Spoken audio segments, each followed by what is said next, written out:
Lo primero que vamos a ver es los principios de utilización de los recursos hídricos, ¿ya?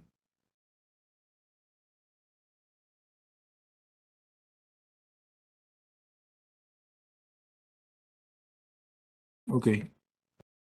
Bueno, en el mundo tenemos menos cantidad de agua dulce, ¿no? En relación al agua salada. Pero de esa cantidad, muy poco nosotros la aprovechamos. No construimos represas, embalses, ¿no? No la transformamos, nada por el estilo. Solo dejamos que pase y esto llegue al mar, ¿no?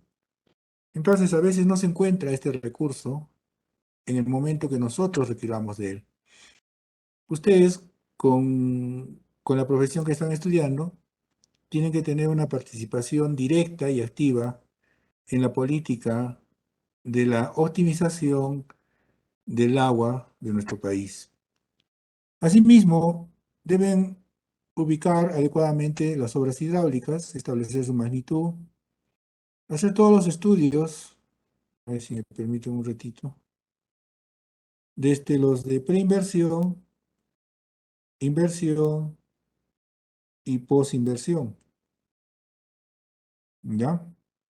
Entonces son tres etapas distintas de un proyecto de inversión pública. Muy bien.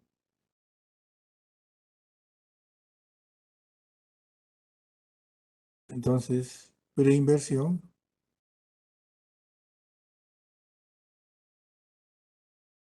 la inversión en sí y posinversión, ¿ya?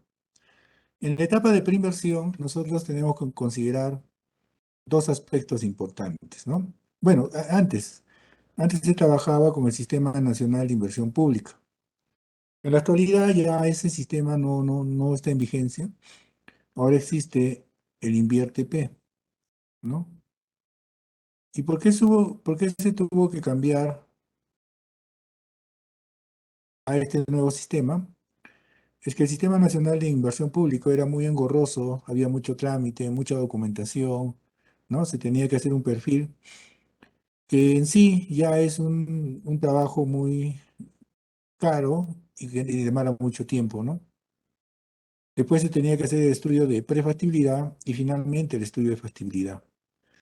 Entonces con el SNIT se trabaja en función a las UITs, unidades impositivas tributarias, de 420, si no me equivoco, hasta 420 solamente podemos hacer una ficha técnica, ¿no? Con el InviérteP, ¿ya?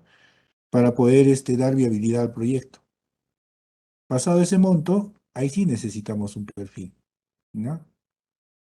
Muy bien. Entonces se han reducido los procesos. Una vez que se tenga el perfil, pasamos a la etapa de inversión. Ahí tenemos dos aspectos importantes, ¿no? El estudio definitivo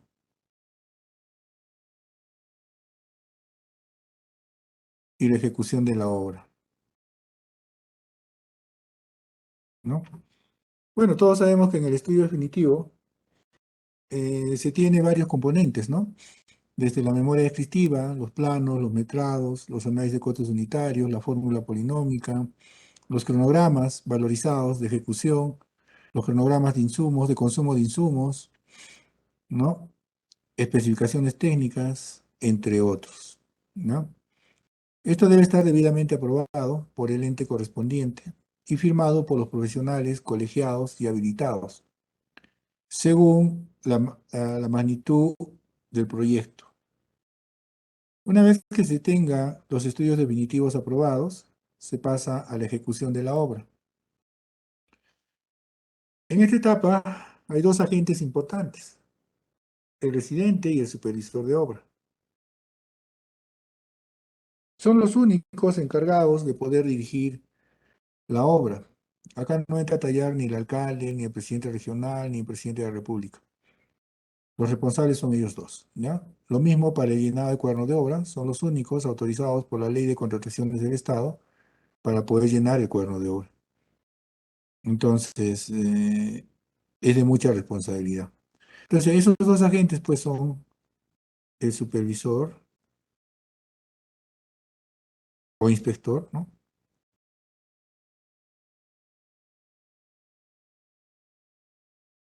Y el residente de obra. Ok. El supervisor o inspector tienen la misma función, tienen los mismos atributos, la misma responsabilidad, con la diferencia que el supervisor es un agente externo a la entidad, que puede ser una persona natural o jurídica, ¿ya? Y es contratado mediante un proceso de licitación para ese fin, solo para el fin de supervisar. En cambio, el inspector es un funcionario público de la entidad, ¿no? O sea, trabaja en la entidad, está en planillas, es parte de la entidad, ¿ya? Pero ambos cumplen la misma función. Bueno, y tenemos al residente de obra, que va a ejecutar dicha obra de acuerdo a las especificaciones técnicas, ¿no? Del expediente técnico. Bien, una vez que sea viable aquel proyecto, ¿no? Primero, se pasó al estudio definitivo, ejecución de obra. Una vez terminada la obra, se tiene que hacer la liquidación de obra, ¿ya? Entonces, la liquidación de obra no es más que la verificación financiera y técnica de los trabajos ejecutados en la obra, ¿ok?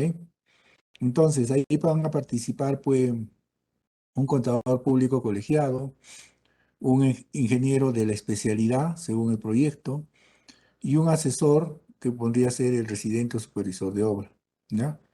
Entonces, el contador público verificará, pues, ¿no? Si los materiales que se han adquirido están dentro de los precios de mercado, ¿no? Si una bolsa, por ejemplo, está a 20 y la compraron a 40, entonces ya empieza a informar, ¿no? Si el pago de la mano de obra fue correcto, ¿no? De acuerdo a lo estipulado en el expediente técnico, toda la parte financiera de la obra, ¿no? En cambio, el ingeniero especialista verá la parte técnica. En primer lugar, el cumplimiento de las metas. Si se indica que son 50 buzones, tiene que haber 50 buzones, no más ni menos. ¿Hicimos uno de más? No, no pueden hacer porque están malversando fondos. Están utilizando el dinero en otras actividades que no contempla el expediente técnico, ¿no? Igual, la longitud de tubería, por ejemplo, pongamos que es 2 kilómetros de tubería, los 2 kilómetros deben estar ahí, ¿ya? La calidad de los materiales, ¿no? La clase de tubería, entre otros aspectos, ¿no? Y una vez verificado todo, se levanta el acta de liquidación de obras, la entidad elabora la resolución de liquidación y se pasa a la siguiente etapa que es la post-inversión. O sea, ahí nosotros vamos a encontrar dos aspectos, la operación y mantenimiento del sistema. No se puede operar la obra si no se ha liquidado, ojo, si no se ha liquidado, ¿ya? No se puede realizar el estudio definitivo si el proyecto no es viable, ¿ok? Eso está estipulado, entonces no podemos hacer eso. La inauguración no entra en ninguna parte, ¿ya? No está en el expediente técnico, no está en el contrato de los responsables de obra, ¿no? ¿Ya?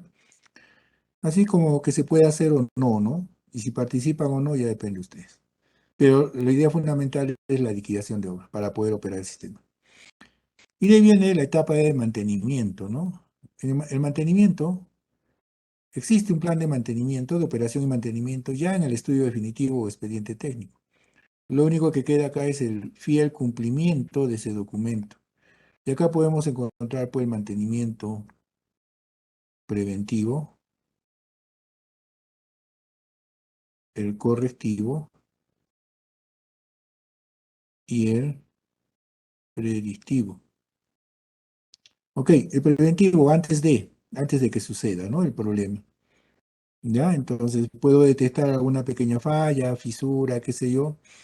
Entonces inmediatamente tomo las acciones del caso y soluciono el problema. ¿Ya? O de repente, en cuestión de equipos, siempre, cada cierto tiempo, según las especificaciones técnicas y el manual de operación, hacer el mantenimiento, cambiar de aceite, entre otros aspectos. ¿Ya? El correctivo es el peor que puede haber, es después de que ocurre el problema, ¿no? Entonces, esto hace que se incremente el costo de mantenimiento y se perjudique a la población usuaria, ¿ya? Entonces, no debemos esperar eso. El predictivo es de personal ya especializado que puede detectar alguna falla en el sistema con el simple hecho de la experiencia, ¿no? Por el trabajo que lleva desarrollando en esa zona, ¿no? Y lógicamente toma las acciones del caso, ¿ok? Entonces, ustedes como ingenieros civiles, ¿no? Primero deben ubicar las obras hidráulicas que va a tener su sistema, realizar todos los estudios desde el nivel de preinversión, ya vimos, ¿no? Hasta el nivel de diseño o inversión, tomando en cuenta siempre la etapa de posinversión para una adecuada operación y mantenimiento, ¿no? Ubicar adecuadamente las obras, ¿no? Entre otras que involucre el proyecto. ¿Cuáles son los criterios que gobiernan la selección del tipo y ubicación de una obra? Bueno, son varios, los tienen ahí. Primero, la cantidad de agua debe ser suficiente para los fines previstos. Entonces, cuando yo afore una cuenca o un cauce, lo que yo voy a obtener primero es mi caudal de aporte. Ya en otros libros lo encuentran como caudal de la fuente. Listo.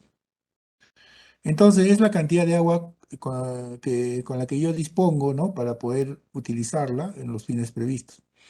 Este siempre debe ser mayor a mi caudal de diseño, siempre. Caso contrario, no alcanzaría el agua, ¿no? Para poder utilizarla en los fines previstos. Pero ojo, no se toma el 100% del caudal de aporte, porque estaríamos dejando sin agua a las poblaciones aguas abajo de ese cauce, ¿ya? Eh, si se diera lo contrario, ¿no? Si se diera lo contrario, que el caudal de diseño es mayor que el caudal de aporte, se tiene que buscar otra fuente, ¿ya? Que puede ser también superficial o puede ser subterráneo, ¿ya? Bien. Entonces, ahora, este aforo de la fuente se hace en época de estiaje, no en épocas de avenida, porque engañaríamos, ¿no? El cálculo.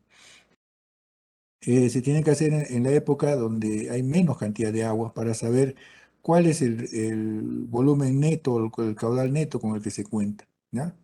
En la época de estiaje. Por otro lado, el costo total de las obras debe ser el menor posible. Definitivamente, en obras de saneamiento no se debe sobredimensionar ni optar por factores de seguridad muy elevados. Poniendo el caso de una edificación con una obra de saneamiento, se tiene que, en una obra de edificación, por ejemplo, ¿no? En una viga, supongamos que un ingeniero, bueno, que hace mala práctica, ¿no? De su profesión, y quiere aumentar de acero y aumentar el perarte a una viga, ¿no? Y lo hace, según él, por seguridad, estaría sobredimensionando la estructura sin haber hecho un cálculo. Y además estaría generando un costo y gasto adicional, ¿no? En materiales y mano de obra, ¿ya? Pero ese gasto y costo adicional es por única vez, ¿no? No se repite al día siguiente. En cambio, en una obra de abastecimiento de agua, el gasto es diario. Si ese mismo ingeniero quiere asegurarse de que, o le dan otra obra y quiere asegurarse de que un reservorio, ¿no? Tenga agua suficiente y le aumenta 200 metros cúbicos cuando su diseño era de 800 metros cúbicos, esos 200 metros cúbicos primero generan un gasto en la construcción, en materiales, mano de obra, ¿no? Y aparte, diariamente generan un gasto en la planta de tratamiento, porque se tiene que producir 200 metros cúbicos más, se tiene que utilizar insumos para esos 200 metros cúbicos, insumos químicos, mano de obra, los equipos de bombeo van a trabajar más horas, ¿no? Esto es diario. Entonces, los 365 días del año se genera un costo adicional por la imprudencia de ese profesional que ha sobredimensionado la estructura. Debe satisfacer las condiciones necesarias de seguridad, el estudio de una cuenca, ¿no? yo tengo una cuenca,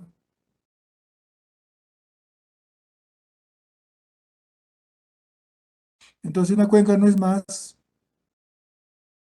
que un área de terreno delimitada por esta línea azul imaginaria, ¿no? Llamada parteaguas, ¿no? En la cual va a caer la precipitación, ¿no? Agua de precipitación para formar un solo curso de agua, ¿no? Y poder aforarlo en el punto más bajo.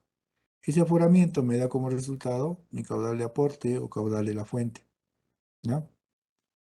El volumen total escurrido, ¿no? Que va a escurrir por este cauce, pero hay que tener en cuenta que se tiene que tener volumen total escurrido neto. A eso hay que descontarle la evaporación y la infiltración, ¿ok? Evaporación, agua que se va, ¿no? Se evapora. Infiltración, agua que penetra al suelo, ¿no? Infiltración, la penetración del agua en el suelo, ¿no? Muy bien. Teniendo esos dos parámetros, voy a tener agua neta y voy a forar esa agua, ¿no? Y voy a tener mi caudal de aporte, ¿no? ¿Ok? La variabilidad del régimen de un río. Conocemos bien que ¿no? Tenemos regímenes laminares, transicionales, turbulentos, ¿no? Entonces, esto está en función a qué? Al número de Reynolds, ¿no? Entonces debemos identificar eso. El laminar es un flujo ideal, lo vamos a encontrar en el laboratorio, pero nos permite entender el comportamiento de los flujos transicionales y turbulentos. Entonces, estos serían flujos ideales. No, perdón, reales, reales, y este de acá, ideal. Listo. Para poder ubicar la ubicación de la fuente, ¿no? Perdón, para poder ubicar el punto de captación en un río, de preferencia se debe optar por tramos rectos, ¿no? De tal forma que yo puedo ubicar a cualquier lado, ¿no? Del cauce del río, mi punto de captación, ¿no? ¿Ya? Ok. Bien, pero en algunas ocasiones vamos a encontrar tramos curvos, ¿no? Del cauce. En zonas altas o en la selva, ¿no? Se da este problema. Entonces ahí tengo que tomar la decisión, pues, adecuada, ¿no? ¿Dónde coloco mi punto de captación? Entonces yo veo acá la curva de un río, ¿no? ¿Ya? Y veo un lado cóncavo y un lado convexo, ¿no? Si yo tengo entendido que el cauce del río es este, ¿no? Por inercia y gravedad, el agua va a chocar con las paredes laterales del río, ¿no? Con la curva del río. Y va a generar turbulencia. Y esa turbulencia va a generar en este punto sedimentación. Y después el agua va a seguir su curso.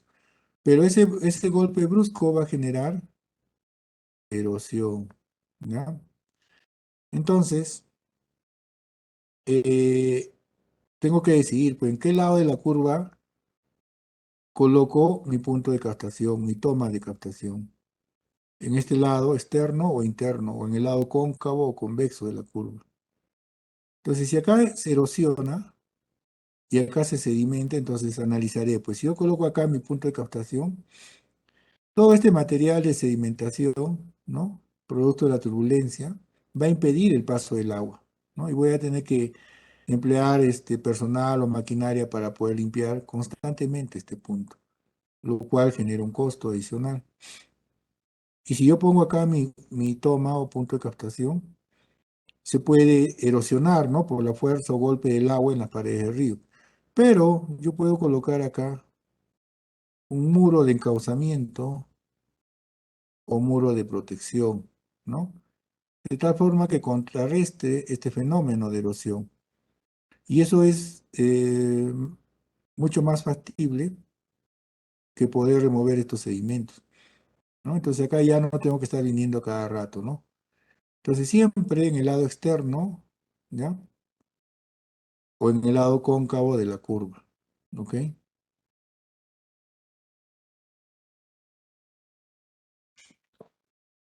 Podemos clasificar las obras hidráulicas por la función y por el propósito que cumple, ¿ya?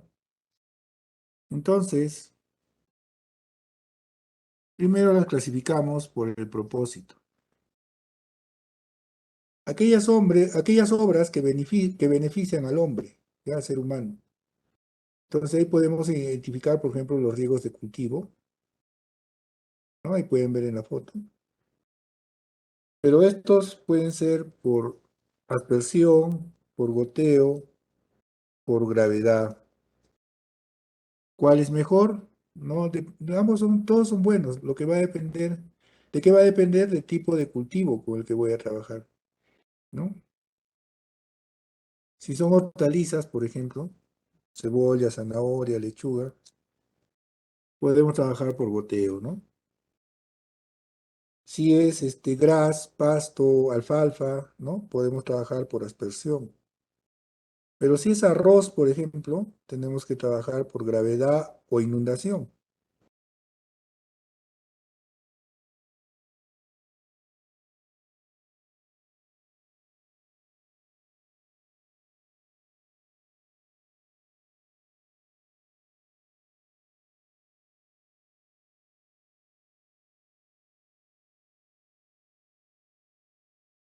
Este líquido elemento llegue a cada una de las viviendas, ¿no? De los pobladores, ¿ya? Sin agua no hay vida. La producción de energía eléctrica. A veces tenemos que tomar la fuerza del agua para poder generar energía eléctrica. Entonces, para eso tenemos que primero embalsar el agua, ¿no? Generar un embalse, lo que me va a generar una altura estática, ¿no? Y por ende una presión, una energía de presión, la cual va a poder mover las turbinas, ¿no? Del generador eléctrico. Y estas turbinas, este generador eléctrico, al final, por el movimiento de las turbinas, va a producir energía, ¿no? El agua no se transforma, solo se usa para este fin y después vuelve a su curso natural. La navegación también, podemos construir canales, ¿no?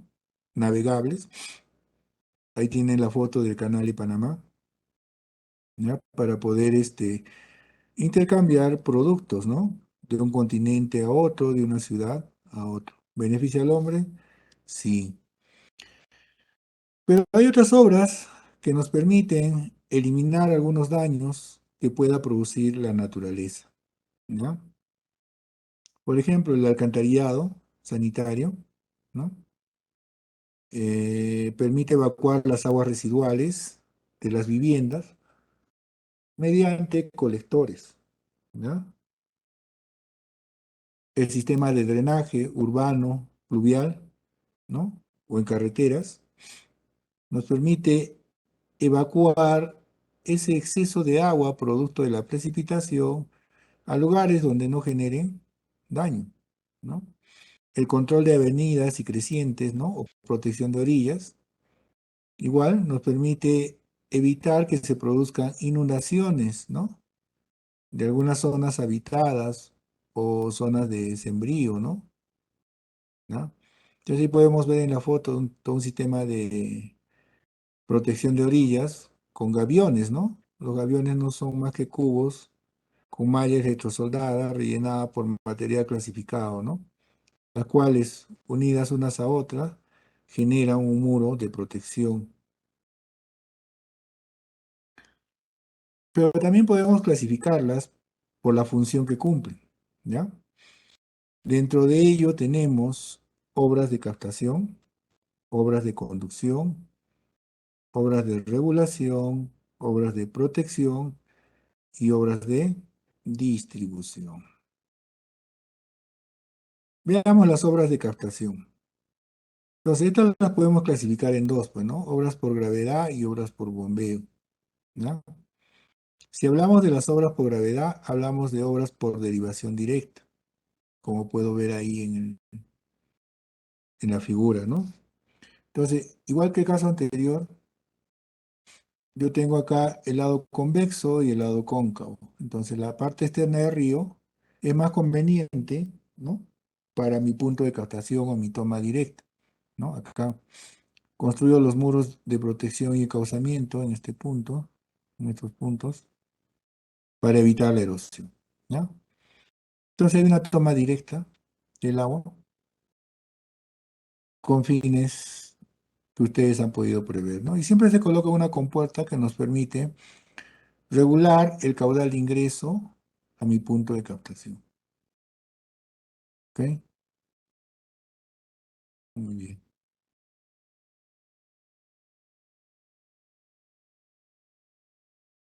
Muy bien. Pero si hablamos de obras con presa derivadora, necesitamos construir una estructura hidráulica que nos permita embalsar el agua, ¿no? Entonces, si yo en este punto tengo mi lecho de río, ¿no? Y mi tirante inicial era este, ¿no? Y con la ayuda de esta presa derivadora, en este caso es una presa de barraje móvil, de compuerta radial, ¿no? Acá está la compuerta, esta es la compuerta radial, ¿no? Esa es la compuerta radial. Entonces, mediante una ventana de captación, de paso en este caso, ¿no? Entonces, si yo tengo acá mi punto de captación, ¿no? Lo que tengo que hacer primero es elevar este espejo de agua para que pueda captarla, ¿no? Y de ahí soltar el exceso, ¿no? Para que siga su curso, ¿no? Ok, pero también existen presas de barraje fijo, como las que están acá. Em, si lo vemos en planta, acá tenemos el cauce del río, ¿no? Se ha construido el barraje, todo esto es el barraje, ¿ya? Y hay un canal de limpia, ¿no? Para evacuar los sedimentos que se acumulen. Y acá está la ventana o toma de captación, ¿no? Que me va a permitir llevar el agua a mi planta de tratamiento. Si hacemos un corte acá, tenemos su perfil, ¿no?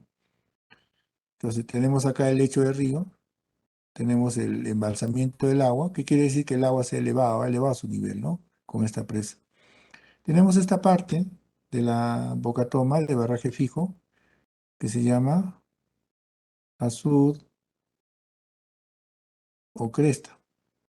Tenemos esta otra que se llama colchón de amortiguamiento. Y tenemos esta otra que se llama escollera. Entonces, cuando el agua pase por la cresta o azud, genera energía, ¿no? Por la velocidad que se produce. Esta energía genera turbulencia, pero hay que disminuir esa energía. Entonces, esta unidad de disipación de energía, el colchón de amortiguamiento, va a disipar la energía, ¿no?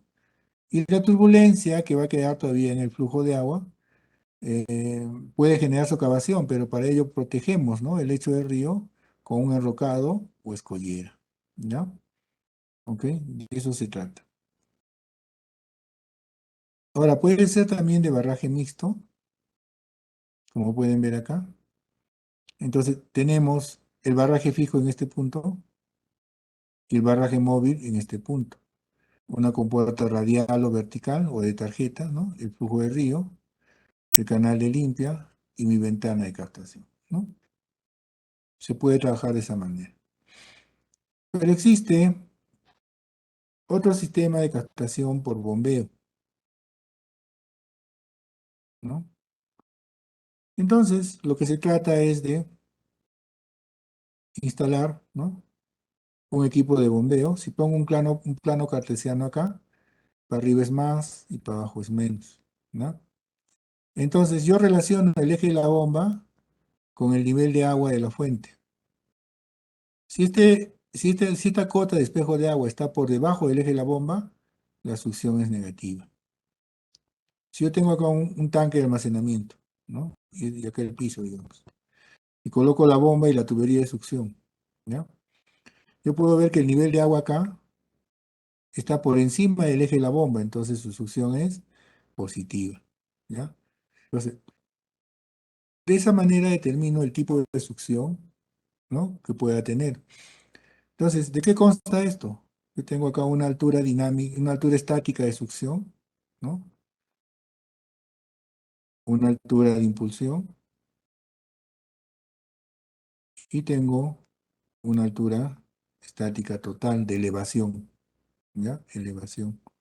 ¿Pero qué necesito yo para calcular la potencia de la bomba? La altura dinámica, H sub D, que no es más que la sumatoria de estas, bueno, en este caso sería la altura de elevación, más las pérdidas de carga que se produce en la tubería, ¿ya? Muy bien. Entonces, de esta forma yo puedo trabajar por bombeo. Mi tubería de succión, mi tubería de impulsión, mi equipo de bombeo. Dentro de las obras de conducción podemos identificar lo siguiente, ¿no? Primero, por gravedad, y dentro de ello tenemos los canales. Los canales pueden ser de diferentes tipos, ¿no? Formas, trapezoidales, rectangulares, triangulares, circulares, entre otros, ¿no? Pero todos cumplen la misma finalidad, ¿ya? ¿Y cuáles son las partes de un canal? Primero su base, la base del canal, el tirante, que está en función a la altura de agua, el espejo de agua del canal, la inclinación de las paredes del canal, que se puede medir con ángulo o con talud referido a uno vertical, ¿no? La altura total del canal, que incluye su borde libre, ¿no? Entonces el borde libre será pues la altura total menos el tirante, ¿no? Y la corona del canal, ¿no? A ambos lados. Esas son las partes hidráulicas del canal, ¿ok?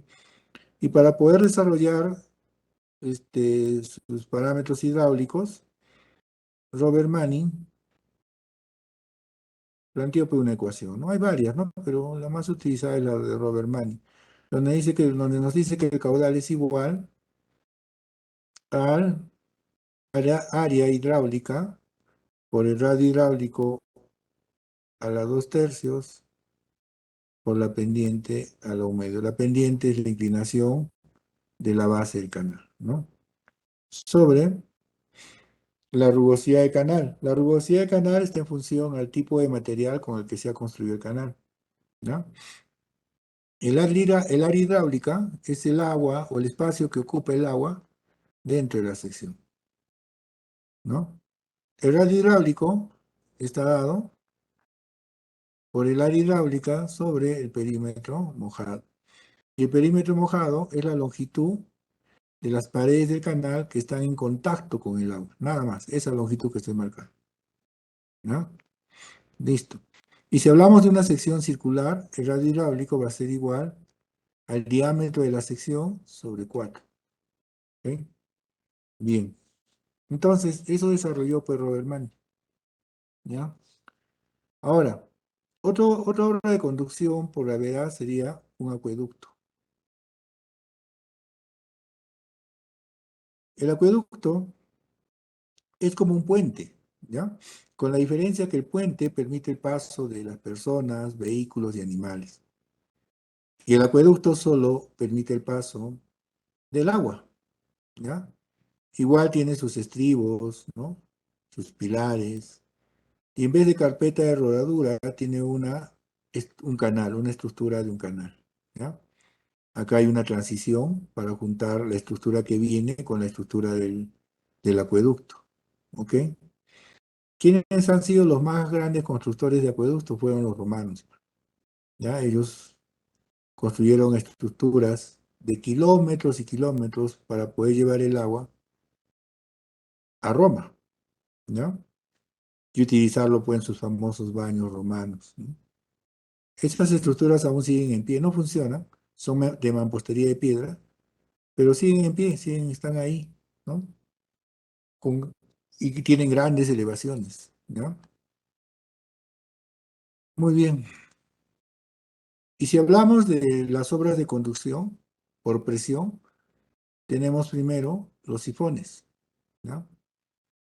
Bueno, un sifón es una estructura que permite salvar una depresión, ¿no? Entonces yo puedo tener acá un cerro, ¿no?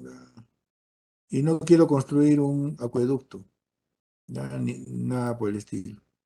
Porque de repente las condiciones del terreno no lo permiten, o de repente hice un costo socioeconómico y me resulta mejor hacer un sifón, entonces construyo este sifón, ¿ya? Ahora, para esto se va a tomar en cuenta lo que nos dijo pues Bernoulli, ¿no? Las tres energías, ¿no? La energía de presión, la energía cinética y la energía potencial gravitacional, ¿ya? Entonces sumamos las tres energías. La energía potencial gravitacional está dada por el desnivel Z1 y Z2 en función a un plano horizontal de referencia, que es este, ¿ya? Ahí está, Z1, Z2.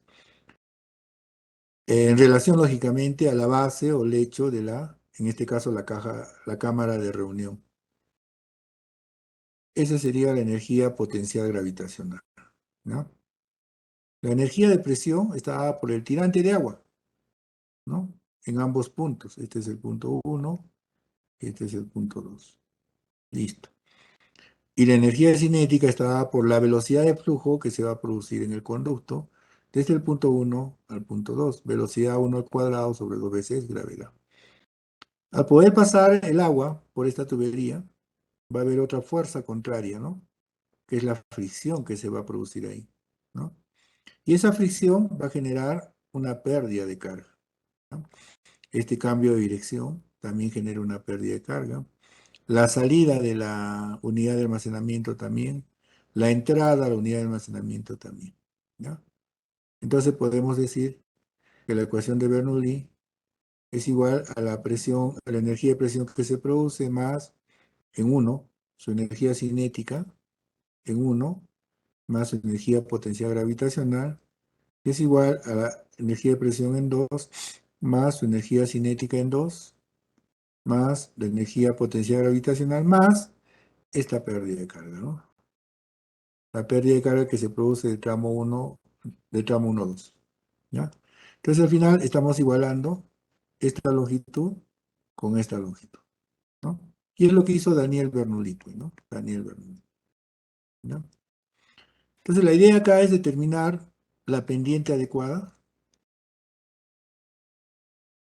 determinar la pendiente adecuada, el diámetro adecuado y por ende la velocidad óptima, de tal forma que el agua baje hasta este punto y pueda llegar hasta este punto sin la ayuda de un equipo de bombeo por presión, ¿no? Sin la ayuda de un equipo de bombeo. Tuberías, elementos que nos permiten transportar el agua o el fluido de un punto A un punto B, ¿no?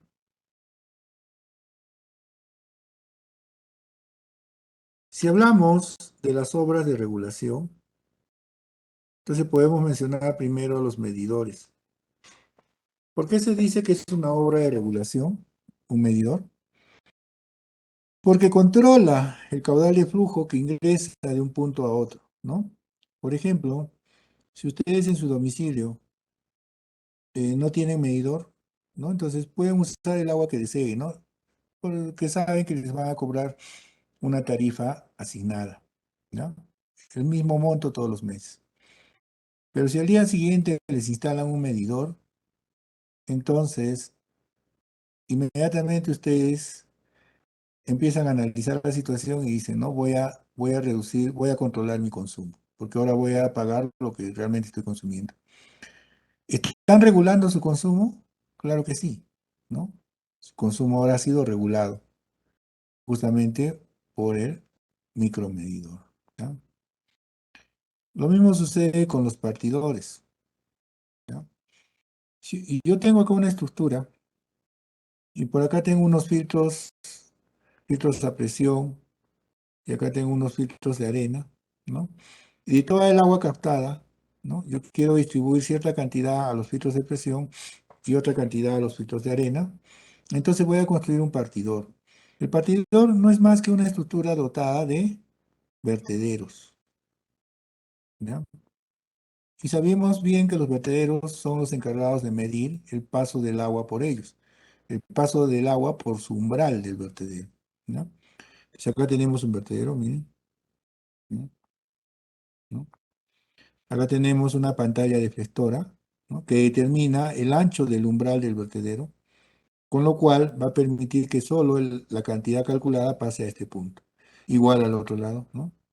Entonces estoy regulando el caudal de ingreso a mis unidades hidráulicas, a mis filtros a presión y a mis filtros de arena, ¿ya? Entonces el partidor es una unidad de regulación.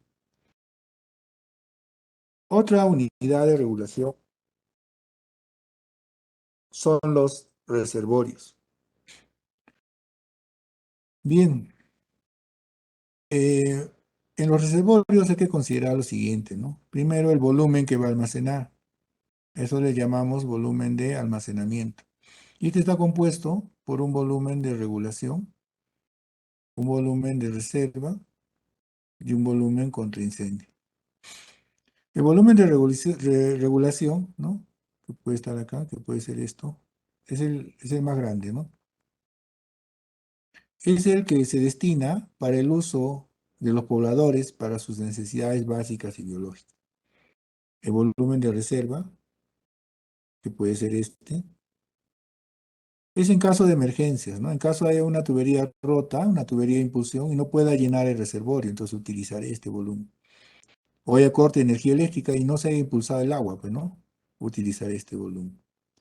El volumen contra incendio, que es este de acá, su nombre lo dice, ¿no? Para combatir esos eventos excepcionales, ¿no? Que se dan cada cierto tiempo, ¿no? ¿Y por qué es una unidad de regulación? Si observo, ¿no? Acá yo tengo la tubería de impulsión que va a llevar el agua al reservorio, ¿no? Tengo una tubería de excesos o drenaje, ¿no? En caso quiera limpiar la tubería y todo eso, ¿no? Que limpiar el reservorio. Y tengo una línea de aducción, ¿no? Que va a distribuir el agua a las redes de distribución, ¿ya? Acá tengo también una tubería de rebose en caso se dañe algún aditivo del reservorio, entre otros. Entonces, ¿qué pasa si yo coloco acá otra línea de aducción y acá otra línea de aducción? Tres líneas de aducción. Listo. Entonces, yo puedo regular, ¿no? La dotación de agua, tantos metros cúbicos o tanto caudal le voy a dar a esta línea de aducción A, tanto a esta B, tanto a esta C, ¿ya? O simplemente si tengo una sola, puedo regular qué cantidad de agua le puedo dar y en cuántas horas y en cuánto tiempo, ¿ya? Entonces, eso me permite un reservorio, regulación. También tenemos obras de protección. Dentro de las obras de protección, su nombre lo dice, queremos que proteger las estructuras hidráulicas de cualquier daño. ¿Y quiénes pueden causar daño? La arena, por ejemplo, los sedimentos, ¿no? La turbulencia, ¿no? Entonces, si nosotros queremos separar la arena del líquido, construimos pues nuestros desalinadores, ¿no? Entonces, acá tengo el canal de ingreso, tengo acá mis pantallas deflectoras, ¿no? No se ven ahí. El agua ingresa, choca con la pantalla y se produce el fenómeno de decantación, ¿ya? Por lo tanto, el sólido se separa. Si lo vemos en perfil, miren, acá van a estar ubicadas las pantallas. El agua ingresa, choca con la pantalla, el agua sigue su curso y los sedimentos caen al fondo. Y estos son evacuados por una válvula de purga mediante su tubería de drenaje, ¿no? Acá están las válvulas, ¿ok? Y el agua continúa, ¿no? Y al ingreso siempre va a haber vertedero de ingreso y vertedero de salida. Una cámara de reunión de ingreso y una cámara de reunión de salida. Entonces acá todos estos sedimentos que pueden ocasionar daño a las demás estructuras, ¿no? Protección, obras de protección. Un aliviadero. Nosotros cuando diseñamos un canal, diseñamos un tirante, y este tirante responde a un caudal, ¿no? Ok, entonces este tirante es el que se debe mantener constante en el canal o en el conducto, de tal forma que yo pueda tener la cantidad de agua necesaria para los fines previstos. Pero ¿qué sucede? A veces la precipitación, la escorrentía superficial, ¿no? Hacen que el volumen de agua se incremente en nuestro conducto y el tirante se aumente, pues, ¿no? Y tenga un exceso de agua, ¿ya? Entonces lo que voy a hacer es construir este aliviadero, ¿no? En función al tirante de diseño que es este, ¿no? Para evacuar este exceso de agua y pueda tener mi tirante de diseño y no colmate o haga que colapse mis demás estructuras hidráulicas. Estoy aliviando, estoy manteniendo mi caudal de diseño, ¿no? Protege mi estructura, sí. Los disipadores de energía, definitivamente. Estos permiten que la estructura que hemos construido no se dañe, ¿no? No se dañe. Entonces tenemos diferentes alternativas. Estos dientes deflectores, entonces el agua cae acá con una velocidad inicial y acá con una velocidad final. Esta velocidad final va a ser cerca a cero, ¿no? Y nuevamente va a ganar velocidad y choca acá, igual tengo una velocidad inicial final y así, ¿no? En estos dedos amortiguadores y en este umbral terminal. Entonces lo que se está haciendo acá es disipando la energía, reduciendo la velocidad, con la finalidad de que no, la estructura no se dañe, ¿no? ¿Ok? ¿Protejo mi estructura? Sí.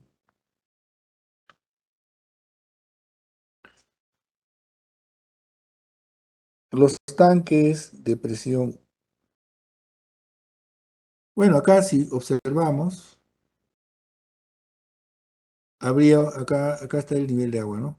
Listo, no se ve bien. Habría una succión, más arriba, menos abajo. El nivel de agua está acá, entonces una succión positiva, ¿ya? Bien. Em, Este tanque hidroneumático, ¿ya? O tanque de presión, se utiliza cuando existe un consumo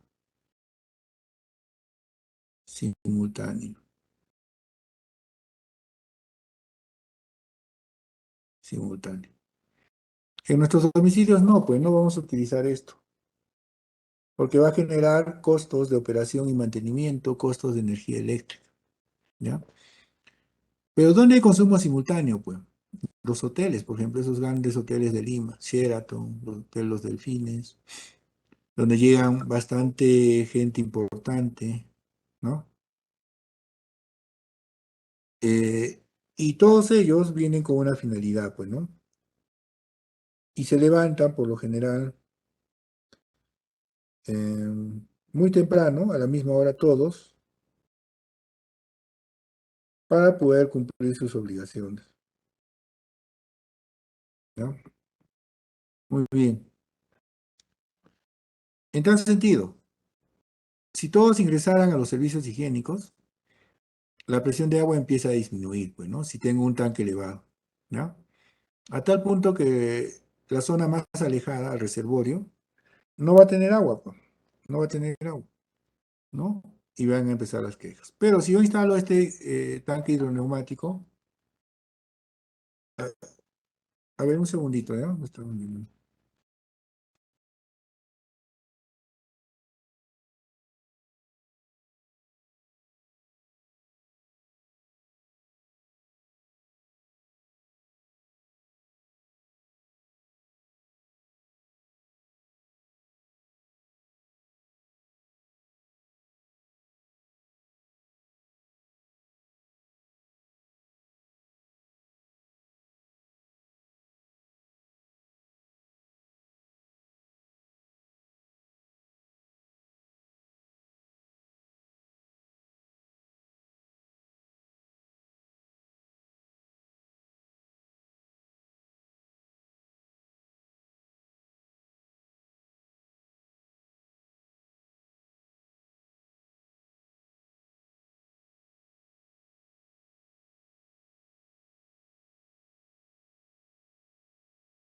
Bien, entonces,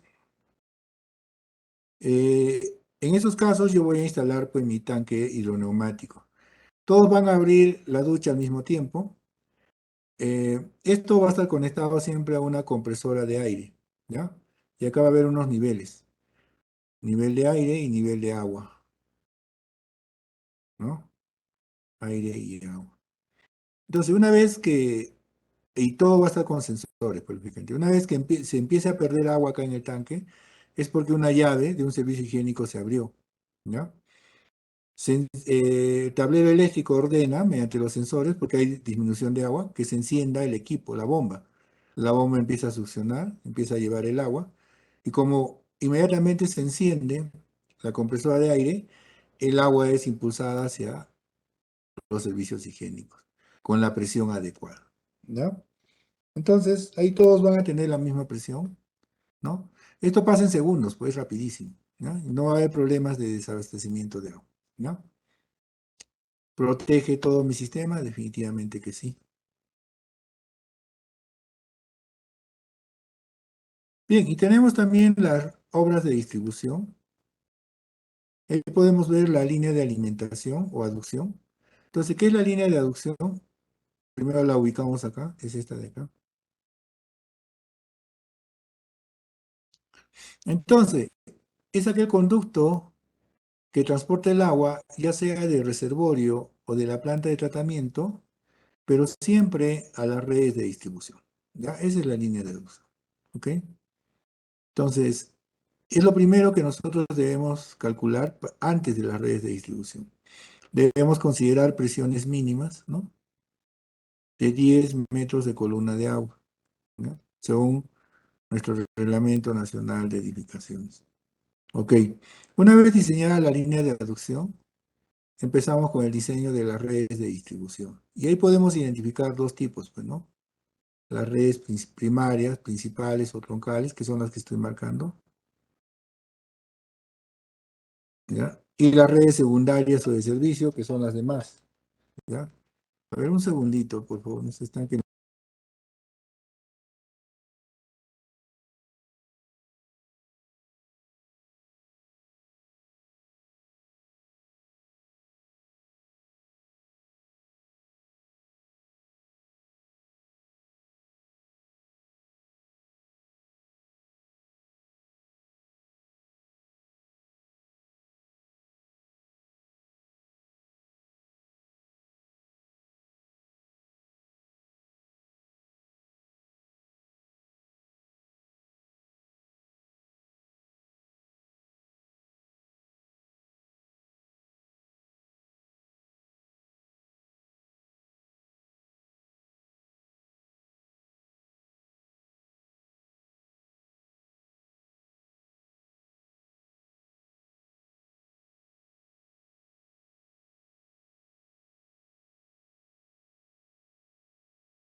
Bien, entonces, ¿Cuál sería la función de estas redes principales?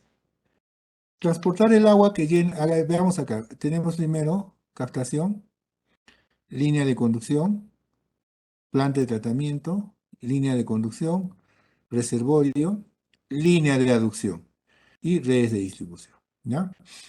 Entonces, el agua que llega del reservorio a las redes de distribución mediante la línea de aducción tiene que ser distribuida a cada punto, ¿no?, de la zona de servicio. ¿Ya? Esa es la función principal de las redes primarias o troncales. ¿Ya? Listo. Pero de ahí existen las redes secundarias o de servicio. ¿Ok?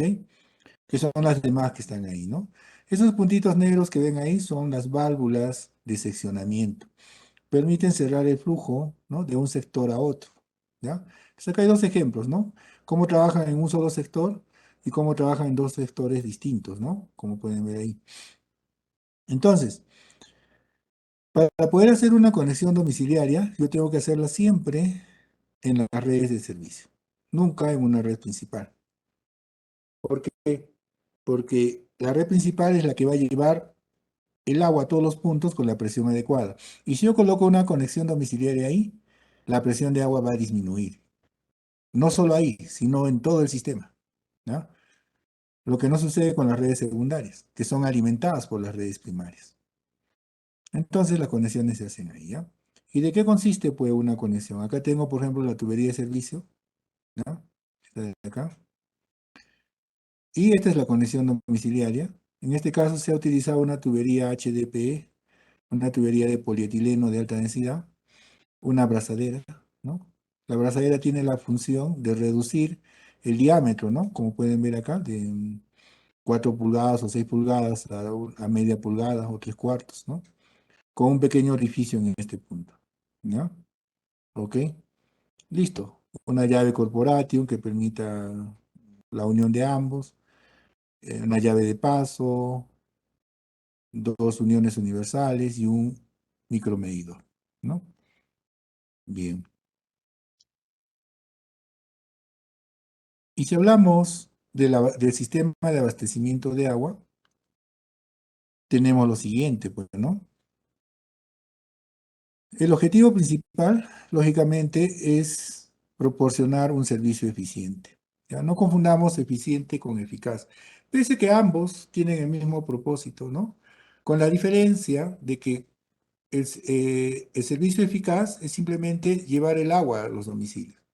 Pero cuando el servicio sea eficiente, es también llevar esa agua al domicilio, pero en el menor tiempo y a menor costo que un sistema eficaz o un servicio eficaz, ¿ya?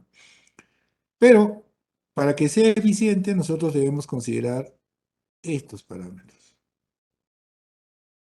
Calidad, el agua debe ser potable y para que sea potable tiene que cumplir los límites máximos permisibles. Y dentro de ellos, el valor de pH, ¿no? El potencial de hidrógeno, que para ser potable debe estar entre 6,5 a 8,5, ¿ya? Entre otros parámetros. Por ejemplo, no debe tener más de 5 UNTs, unidades nefelométricas de turbidez, ¿ya? Entonces, calidad de agua. Cantidad, lo suficiente para poder cubrir las necesidades básicas y biológicas del ser humano. Por lo general, pues, 1 metro cúbico, ¿no? Y si ustedes ven su consumo asignado, les cobran por 30 metros cúbicos, ¿no? O sea que 1 metro cúbico diario, ¿no? Continuidad se mide en horas de servicio, ¿ya? ¿Ok? Horas de servicio.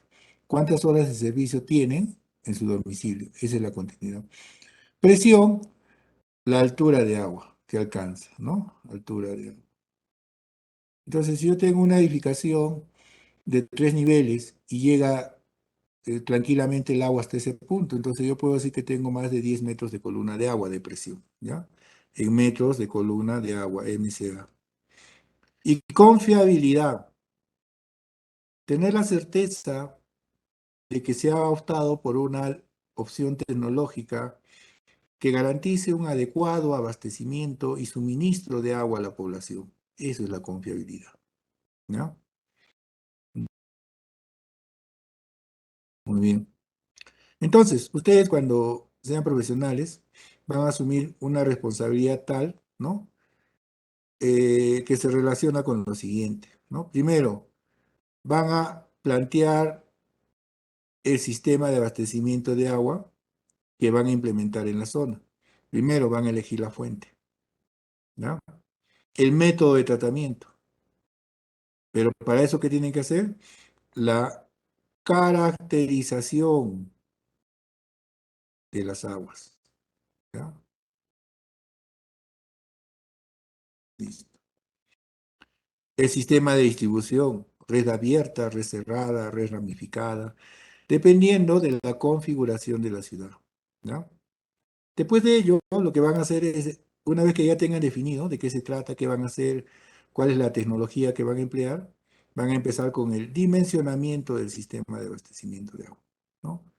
Los volúmenes, los diámetros, las longitudes, ¿no? Entre otros elementos que conforman el sistema. Y una vez que tengan ya el dimensionamiento, los cálculos, ¿no?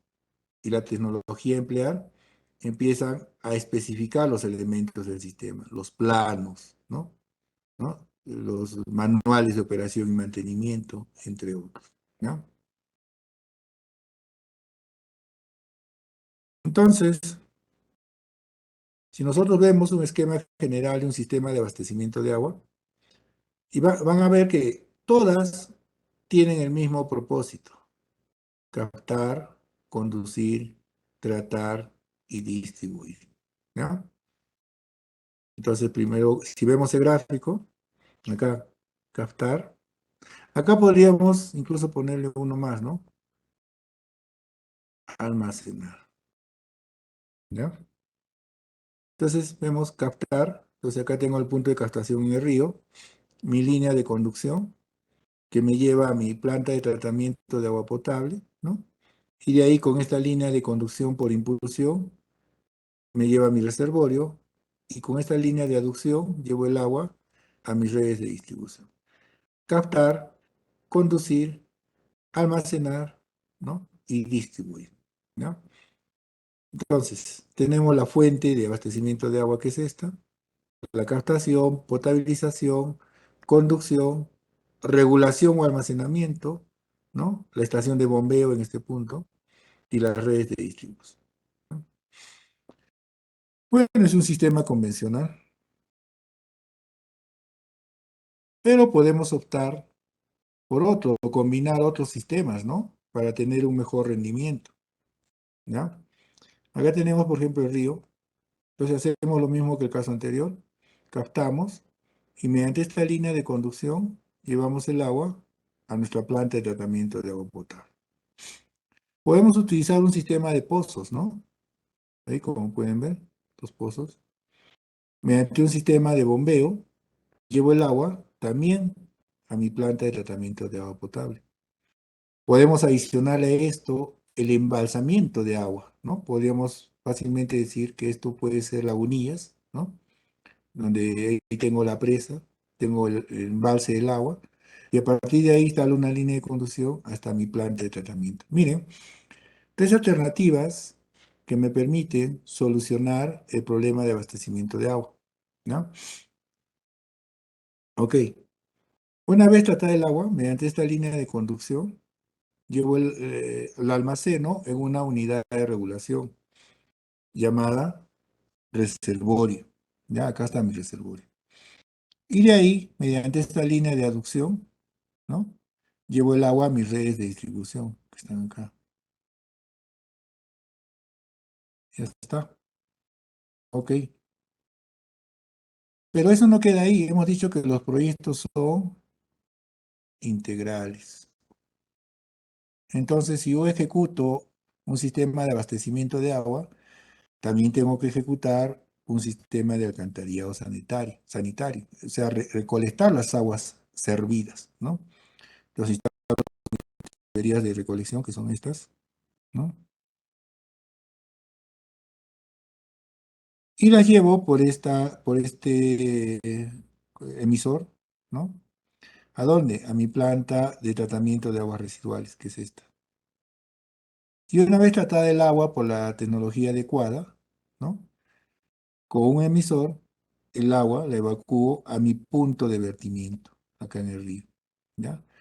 Entonces acá yo tengo el efluente de mi sistema, ¿no?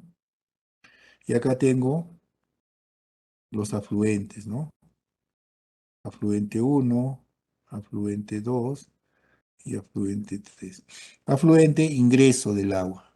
Efluente, salida del agua. ¿Ya? Muy bien. Ok,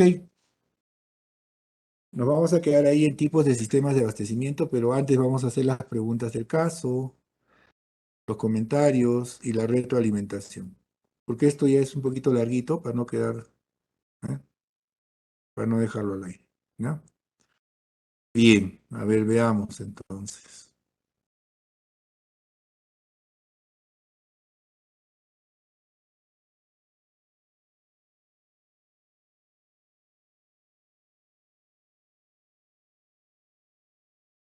No hemos llamado a lista, ¿no?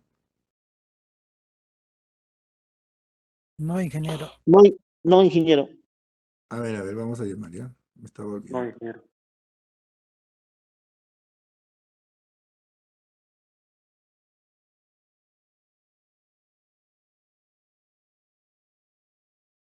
Listo. Viernes, abastecimiento de agua.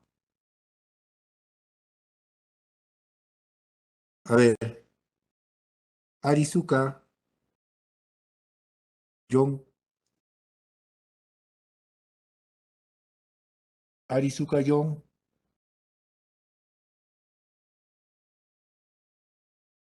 Kagma, Ríos, Percy, Sí, presente, ingeniero.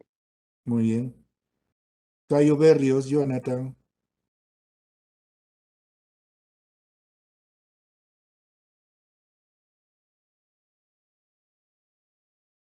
Chancapa, Ceballos, Ali, Presente, ingeniero Cancapa Ceballos. muy bien. Chura, Rodríguez, Rivaldo,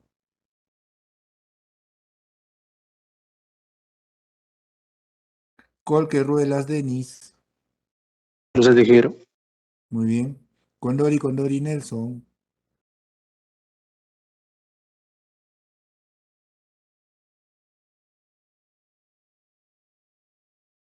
Coragua, Turpo, Edwin, Presente, ingeniero Coragua Turbo. muy bien. Cuno, Montalvo, Iván,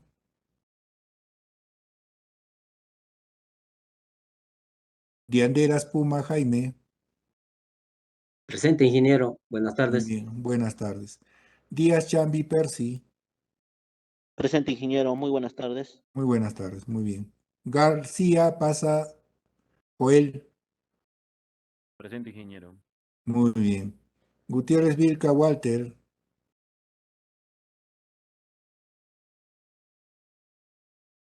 Gutiérrez, Yucra, Ademir, Presente, ingeniero. muy bien. Irasaca, Martínez, Grover, Presente, ingeniero. muy bien. Huancoyo, Mamani, Alan,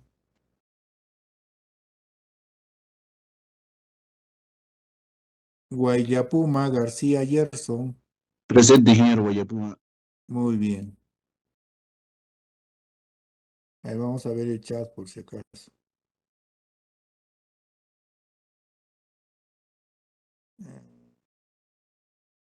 Chura Rodríguez Rivaldo, me dice que está ahí.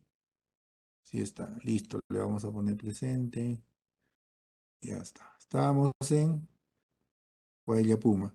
Ludeña, Zacachipana, Melvin, Presente, ingeniero Ludeña Zacachipana. muy bien. Luque Ramos, Guido, Buenas tardes, ingeniero. Lucas Ramos, presente. muy bien. Mamani Benavente, Dandy, Presente, ingeniero. Mamani Benavente. muy bien. Mamani Canaza, José Luis, muy bien. Mamani Monroy, Abner, Presente, ingeniero. muy bien. Martínez Coa, Edwin, Presente, ingeniero. muy bien. Maita Roque, Cristian, Presente, ingeniero. muy bien. Mengoa Rojas, Einer, Presente, ingeniero Mengoa Rojas Einer. muy bien. Quilla Peralta, Marco, Presente, ingeniero. muy bien. Quispe Tiznado, John, Presente, ingeniero. Buenas Muy tardes. bien. Quispe Vilca Davis.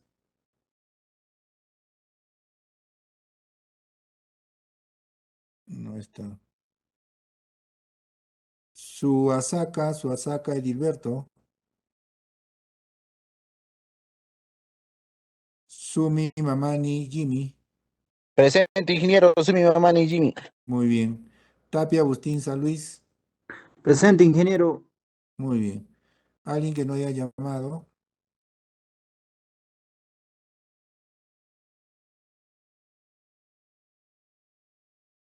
A ver, ahí pueden ver ya la lista con los que faltaron. Ok, bien. Ingeniero, Sí, disculpe, ingeniero, hay compañeros que todavía no se han matriculado, pero están asistiendo ya. ¿Se les el puede problema, considerar? no se preocupen, no se van a perjudicar ellos, porque eh, el sistema, mientras no se matriculen, no les considera como falta, ¿ya? Asistan nomás, no hay ningún problema, pero cuando ya estén matriculados, no traten de faltar más, ¿ok? No se preocupen. Ok, ingeniero, gracias. Sí, sí, tranquilos nomás. Ok, bien. Entonces, ahora sí.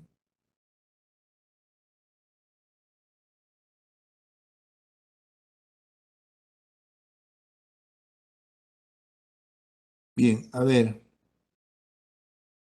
eh, Rivaldo Chura.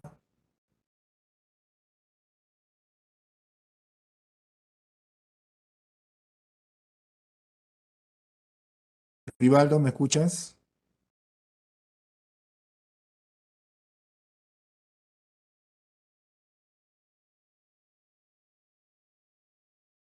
Si no, a ver, Joel García pasa. Ingeniero, buenas tardes. Joel, Ingeniero, ¿me escucha?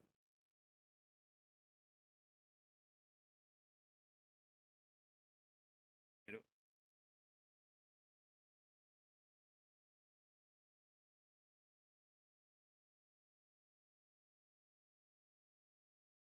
a ver, ¿qué ha pasado? Ademir Gutiérrez Yucra. Presente, ingeniero. Ademir, ¿qué aprendimos hoy día?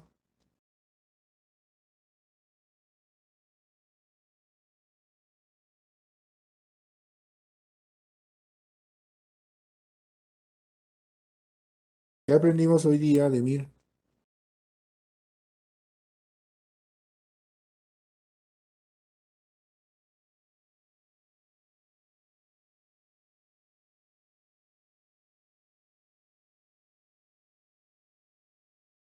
Ademir,